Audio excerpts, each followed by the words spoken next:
एक घना जंगल, जहां सूरज की किरणें भी मुश्किल से पहुंचती थी। वहां बसा था अमरगढ़ का प्राचीन किला। इस किले के आसपास के गांवों में कई दशकों से ये बात मशहूर थी कि किले में एक खतरनाक चुड़ैल का वास है। कहते हैं जो भी उस किले में रात बिताने गया वापस नहीं लौटा। लेकिन ये कहानी बस यही खत्म नहीं होती। इसके पीछे छिपी थी एक खूनी इश्क की दास्तान और उसकी रहस्यमयी सच्चाई। एक समय की बात है जब अमरगढ़ का ये किला राजा विक्रमादित्य के शासन का हिस्सा था। किले में एक खूबसूरत दासी रूप संध्या रहती थी, जिसकी सुंदरता पूरे राज्य में चर्चा का विषय थी। लेकिन उसकी सुंदरता ही उसके लिए अभिशाप बन गई। राजा का भाई युवराज वीरेन उससे एकतरफा प्रेम करने लगा। जब रूपसंध्या ने वीरेन के प्रेम प्रस्ताव को ठुकरा दिया तो वीरेन ने गुस्से में उसे झूठे इल्जाम लगाकर किले के तहखाने में कैद कर दिया। रूपसंध्या ने महीनों तक यातनाएं सही और अंत में एक अंधेरी रात उसने खुद को किले के सबसे ऊंचे मीनार से कूदकर अपनी जान दे दी। लेकिन मरने से पहले उसने कसम खाई थी, मैं तब तक चैन से नहीं रहूंगी जब तक इस किले का हर व्यक्ति बर्बाद ना हो जाए। उसके बाद से ये किला उजाड़ हो गया। कहते हैं रूपसंध्या चुड़ैल बनकर किले में भटकती रही। अब आते हैं आज के समय में। अजय और नेहा नामक एक युवा जोड़ा जो हॉरर कहानियों पर आधारित यूट्यूब चैनल चलाते थे, अपने चैनल के लिए एक नई और अनसुनी कहानी की खोज में थे। उन्होंने अमरगढ़ किले के बारे में सुना और सोचा कि वहां जाकर अपनी नई वीडियो बनाएंगे।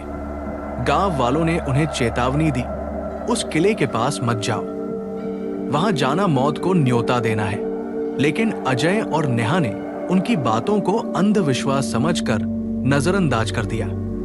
अजय और नेहा जब किले पहुंचे तो उन्होंने देखा कि वो जगह बिल्कुल सुनसान थी। किले की दीवारों पर जाले और पुराने समय के नक्काशीदार चित्र बने हुए थे। चारों ओर सन्नाटा था, लेकिन वातावरण में एक अजीब सी सहरन महसूस हो रही थी। जैसे ही उन्होंने किले के अंदर कदम रखा, नेहा को ऐसा लगा जैसे कोई उनके पास से गुजर गया हो। उसने तुरंत अजय से कहा, यहां कुछ अजीब है, हमें वापस चलना चाहिए। लेकिन अजय ने उसे समझाया, ये बस तुम्हारे दिमाग का वहम है। तभी उन्हें एक पुरानी डायरी मिली जिसमें लिखा था, यदि तुम ये पढ़ रहे हो तो जान लो कि इस किले में एक आत्मा कैद है, लेकिन उसकी मुक्ति तभी संभव है जब सच्चा प्रेम उसकी यातनाओं को समझ सके। ये पढ़कर अजय और नेहा चौंक गए। उन्होंने ये तय किया कि डायरी में लिखी कहानी का सच जानना होगा। रात गहराते ही नेहा को एक रहस्यमयी सपना आया। उसने देखा कि एक खूबसूरत महिला सफेद साड़ी में उसके पास आकर कह रही है, मुझे न्याय दिलाओ।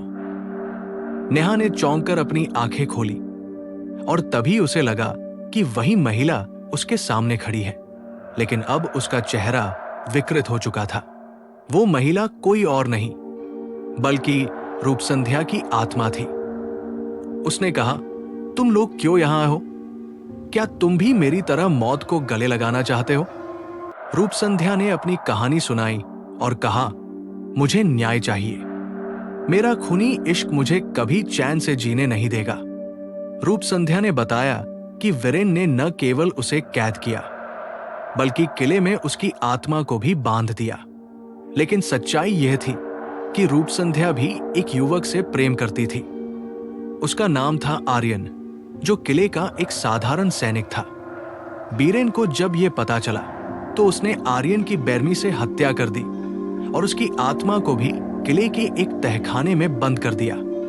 रूपसंध्या के खूनी इश्क का यह सच उसकी आत्मा को शांति नहीं दे रहा था।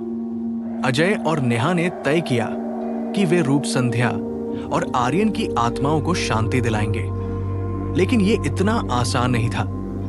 जैसे ही उन्होंने तहखाने में जाने की कोशिश की, किले की दीवारें हिलने लगी। काले साए उनके चारों ओर मंडराने लगे। नेहा ने अपनी सूझबूझ से डायरी में दिए गए मंत्रों का इस्तेमाल किया। उन्होंने किले के तहखाने का दरवाजा खोलने की कोशिश की, जहां वीरेन की आत्मा अब भी बुरी शक्तियों के रूप में बंधी हुई थी। जैसे ही उन्होंने मंत्र पूरा किया, रूप संध्या और आर्यन की आत्माएं प्रकट हुई।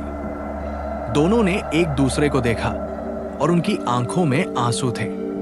उन्होंने कहा, तुम दोनों ने हमारे प्रेम को आजादी दी है। लेकिन तभी बीरेन की आत्मा गुस्से में प्रकट हुई। उसने कहा, तुम दोनों को भी इस किले का हिस्सा बनना होगा। अजय ने बहादुरी दिखाते हुए अंतिम मंत्र पढ़ा, जिसने बीरेन की आत्मा को किले से मुक्त कर दिया। रूप संध्या और आर्यन ने अजय और नेहा को आशीर्वाद दिया और कहा, अब ये किला हमेशा के लिए शांत हो जाएगा। अजय और नेहा ने इस घटना को अपने चैनल पर साझा किया। इस वीडियो ने रातों रात धमाका कर दिया और उनके चैनल को लाखों लोग फॉलो करने लगे। लेकिन उनके मन में एक सवाल हमेशा बना रहा, क्या वे वास्तव में चुड़ैल के आतंक से बच निकले या ये सिर्फ एक शुरुआत थी?